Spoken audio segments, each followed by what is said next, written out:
گلگت بلتستان میں انتخابی مہم کا آخری دن دیامر سے لے کر گلگت اور غزر تک پارٹی پرچموں کی بہار، سیاسی جماعتوں کی ووٹرز کی حمایت کے لیے سر توڑ کوششیں، جلد سے کارنر میٹنگز اور انتخابی ریلیوں کا سلسلہ جاری۔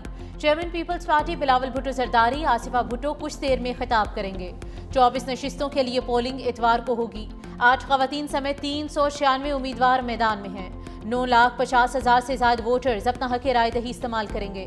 سیکیورٹی کے لیے بھرپور انتظامات، اسلام آباد پولیس کی نفری، گلگت بلتستان نہ بھیجنے کا فیصلہ۔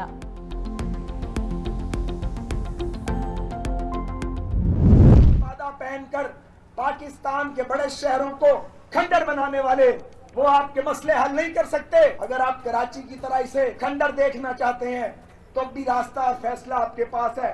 اگر آپ چاہتے ہیں لاہور اور پنجاب کی طرح ترقی دیں تو پھر آپ کے ووٹ کی طاقت آپ کے پاس۔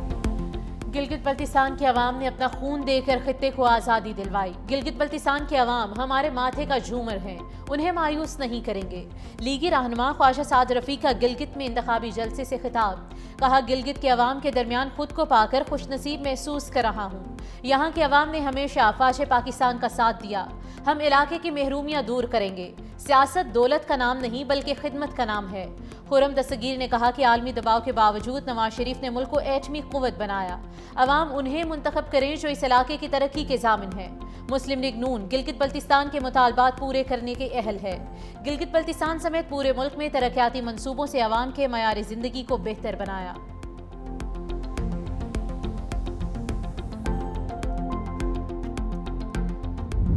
پاکستان پیپلز پارٹی آپ کو کبھی اکیلا نہیں چھوڑے گی، ہم ہر مشکل وقت میں عوام کے ساتھ تھے اور رہیں گے۔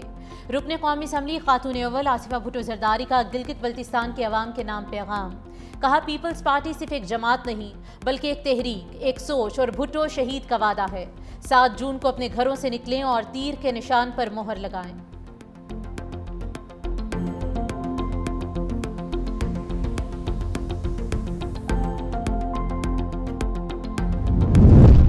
پی ٹی آئی کو گلگت بلتستان انتخابات سے دور کیا جا رہا ہے۔ انتخابی مہم میں حصہ لینے کے لیے گلگت بلتستان نہیں جانے دیا گیا۔ پی ٹی آئی رہنما اسد کیسر نے بی بی سی کو انٹرویو میں کہا کہ ریاستی اداروں کے اس نوعیت کے اقدامات جمہوریت کو نقصان پہنچانے کے مترادف ہیں۔ وفاق میں شامل جماعتوں کی قیادت کو پروٹوکول دیا جا رہا ہے۔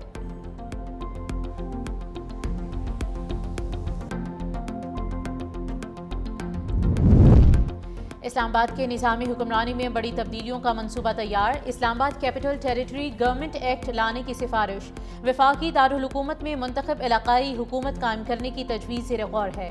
ذرائع کے مطابق اسلام آباد کے لیے 27 رکنی اسمبلی بنانے کی سفارش، اسمبلی اپنے سربراہ کا انتخاب کرے گی، عہدہ وزیر اعلیٰ یا میئر کا ہو سکتا ہے۔ امن و امان اور ماسٹر پلاننگ کے سوا اختیارات مقامی حکومت کو منتقل کرنے کی تجویز بھی زیر غور ہے۔ سی ڈی اے اور وفاقی اداروں کے متعدد اختیارات آئی سی ٹی حکومت کو دینے کی سفارش، وزیر اعظم شہباز شریف کو 138 صفحات پر مشتمل اصلاحاتی رپورٹ پیش۔ اسلام آباد کے لیے مالی اور انتظامی خود مختاری کا ماڈل تجویز کیا گیا، مقامی ٹیکس اور وسائل کی تقسیم کے لیے الگ مالیاتی کمیٹی قائم ہوگی۔ اسلام آباد کو جدید اسمارٹ سٹی میں تبدیل کرنے کا منصوبہ بھی زیر غور ہے۔ اسلام آباد کو جدید، مؤثر اور ڈیجیٹل طرز حکمرانی کا ماڈل بنانے کی تجویز ہے۔ وزیر اعظم نے کمرشل کورٹس کے قیام کے لیے قانون سازی کے حوالے سے کمیٹی تشکیل دے دی۔ وفاقی وزیر قانون و انصاف اعظم نذیر طارق کی سربراہی میں 8 رکنی کمیٹی قانون سازی کے لیے مسودہ تیار کرے گی۔ کمیٹی میں اٹارنی جنرل منصور عثمان اور وزیر مملکت خزانہ بلال ازرقیانی شامل ہوں گے، جبکہ وفاقی سیکرٹری قانون بھی کمیٹی کے رکن ہوں گے۔ کمیٹی 45 روز میں اپنی رپورٹ وزیر اعظم کو پیش کرے گی۔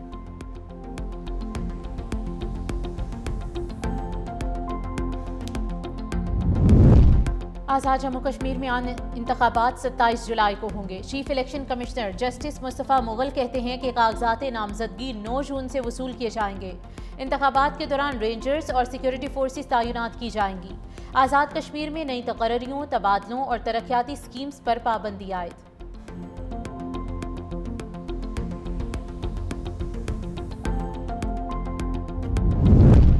حکومت آزاد کشمیر کے مہاجرین کے نشستوں سے متعلق ریفرنس کی سپریم کورٹ آزاد کشمیر میں سماعت، عدالت نے سیاسی جماعتوں، ممبران اسمبلی اور دیگر کو نوٹس جاری کر دیے۔ عدالت نے سماعت کل تک ملتوی کر دی۔ گزشتہ روز قانون ساز اسمبلی نے مہاجرین کی 12 نشستیں بحال رکھنے کی قرارداد منظور کی تھی۔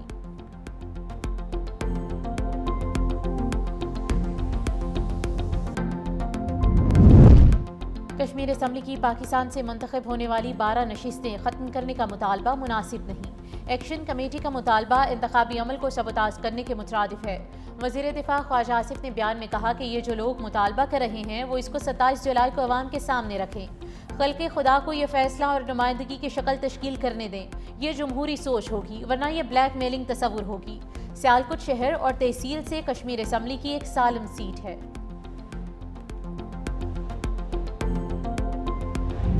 ایران کے خلاف فوجی کارروائی ہوئی یا ڈیل، جیت ہماری ہوگی۔ ایران کو ایٹمی صلاحیت حاصل نہیں کرنے دیں گے۔ امریکی صدر کی واشنگٹن میں میڈیا سے گفتگو۔ صدر ڈونلڈ ٹرمپ کہتے ہیں کہ امریکہ ڈیل کے بغیر بھی یورینیم افزودگی حاصل کر سکتا ہے۔ ایران نے ہمارے فوجیوں کو قتل کرنے کی کوشش کی تو جنگ دوبارہ ہو سکتی ہے۔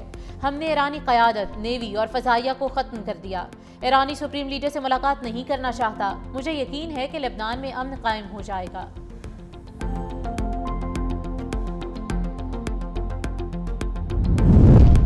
ایرانی بحریہ کی بحیرہ عمان میں 2 امریکی بحری جہازوں پر انتباہی فائرنگ۔ دونوں جنگی جہاز پیچھے ہٹتے ہوئے بحر ہند کی طرف چلے گئے۔ ایرانی بحریہ نے خبردار کیا کہ اگر امریکی بحری جہاز دوبارہ واپس آئے تو طویل فاصلے تک مار کرنے والے میزائل استعمال کیے جائیں گے۔ سینٹ کام نے امریکی جہازوں پر فائرنگ کی تردید کر دی۔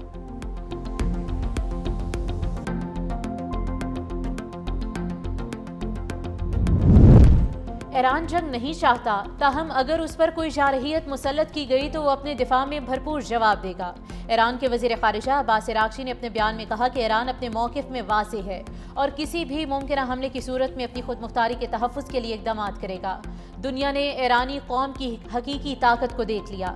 دنیا کی بڑی طاقت سے 40 دن تک مقابلہ کرنا معمولی بات نہیں۔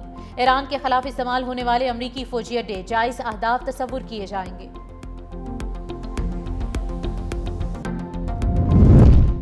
بشکیک میں پاکستان اور ایرانی وزرائے داخلہ کی 24 گھنٹے میں دوسری ملاقات۔ محسن نقوی اور سکندر مومنی کے درمیان پاک ایران تعلقات۔ خطے کے امن کے لیے سفارتی کوششوں کے تسلسل پر اتفاق۔ خطے کی تازہ ترین صورتحال اور داخلی سلامتی کے امور پر تفصیلی تبادلہ خیال۔ دونوں رہنماؤں کا کشیدگی میں کمی اور خطے میں پائیدار امن کے لیے سفارتی کوششوں کا سلسلہ جاری رکھنے کی ضرورت پر زور۔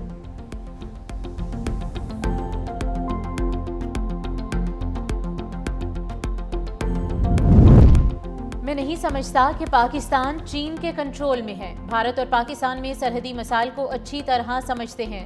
صدر پیوٹن نے سینٹ پیٹرز برگ میں عالمی خبررساں ایجنسیز کے صحافیوں سے بات کرتے ہوئے کہا کہ پاکستان ایک بڑا ملک ہے اور اس کے مختلف ممالک کے ساتھ کثیر الجہتی تعلقات ہیں۔ اسے چین کے ساتھ اپنے تعاون کو ذہن میں رکھنا ہوگا۔ ہر کوئی چین کے ساتھ تعلقات استوار کر رہا ہے۔ انڈیا روس کا قابل اعتماد شراکت دار ہے۔ انڈیا اور چین کے تعلقات انتہائی حساس ہیں۔ اس میں مداخلت کرنا اچھا خیال نہیں۔ ہمیں کسی کے ساتھ تعاون کرنے میں کوئی حرج نہیں، چاہے وہ انڈیا ہو یا چین۔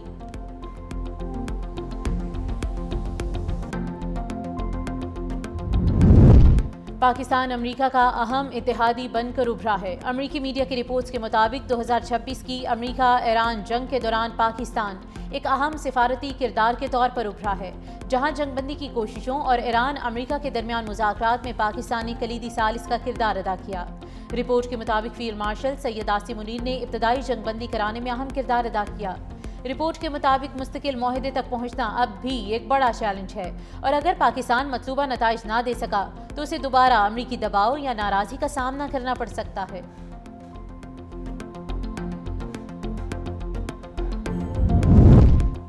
خطے کو سنگین اور پیچیدہ سیکیورٹی چیلنجز کا سامنا ہے۔ دہشت گردوں کی مالی معاونت خطے کے بڑے چیلنجز ہیں۔ شنگھائی تعاون تنظیم کے وزرائے داخلہ اجلاس سے محسن نقوی کا خطاب۔ کہا مشترکہ حکمت عملی، انٹیلیجنس شیئرنگ اور سائبر انٹیلیجنس میں تعاون بڑھانے پر زور۔ پاکستان نے دہشت گردی کے خلاف بے مثال قربانیاں دیں۔ بارڈر سیکیورٹی، انسداد منی لانڈرنگ اور منشیات کے خلاف اقدامات مزید مؤثر بنائے جا رہے ہیں۔ مزید کہا کہ 2027 میں اسلام آباد میں ہونے والی SCO سمٹ کے شرکاء کے استقبال کے لیے پاکستان تیار ہے۔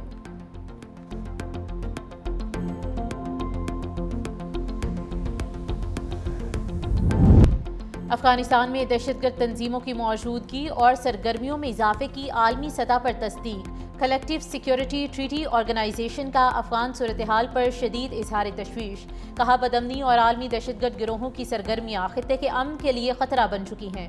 روسی اور علاقائی سیکیورٹی حکام کے مطابق افغانستان سے پڑوسی ممالک اور یوریشیا تک سیکیورٹی خدشات میں اضافہ ہوا۔ ماہرین نے عالمی برادری پر زور دیا ہے کہ دہشت گردی کے خاتمے کے لیے مؤثر اقدامات کیے جائیں۔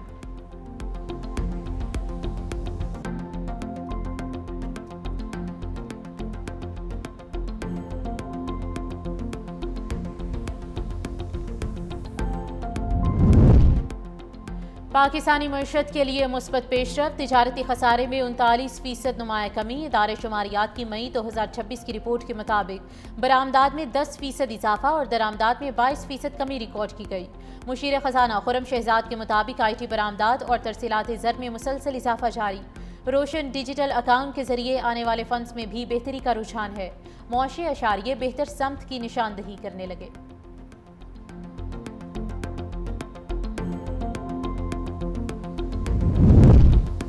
پاکستان کی معاشی بحالی کے سفر میں نمایاں پیش رفت، ملک کی معاشی ترقی کی شرح 3.7% تک پہنچ گئی۔ معیشت کا حجم بڑھ کر $452 ارب ہو گیا۔ صنعتی پیداوار میں 6.5% کا اضافہ ریکارڈ۔ مالی خسارہ کم ہو کر 0.7% رہ گیا۔ حکومتی آمدنی اخراجات سے بڑھ گئی۔ قرضوں کی قبل از وقت ادائیگی میں 4 ٹریلین کی کمی ہوئی۔ زر مبادلہ کے ذخائر $17 ارب سے تجاوز کر گئے۔ 4 سال بعد $500 ملین کا یورو بانڈ کامیابی سے جاری۔ کمپنیز کی ریکارڈ رجسٹریشن کے باعث سرمایہ کاروں کے اعتماد میں اضافہ۔ بجلی سماہی ایڈجسٹمنٹ میں سستی، اپریل کے فیول ایڈجسٹمنٹ کی مد میں مہنگی۔ اوکھلا نے نوٹیفیکیشن جاری کر دیا ہے۔ سماہی ایڈجسٹمنٹ کی مد میں بجلی ₹1.98 سستی کی گئی ہے، جبکہ اپریل کے فیول ایڈجسٹمنٹ کی مد میں ₹1.19 اضافہ کیا گیا۔ قیمتوں میں رد و بدل کا اطلاق ملک بھر کے بجلی صارفین پر ہوگا۔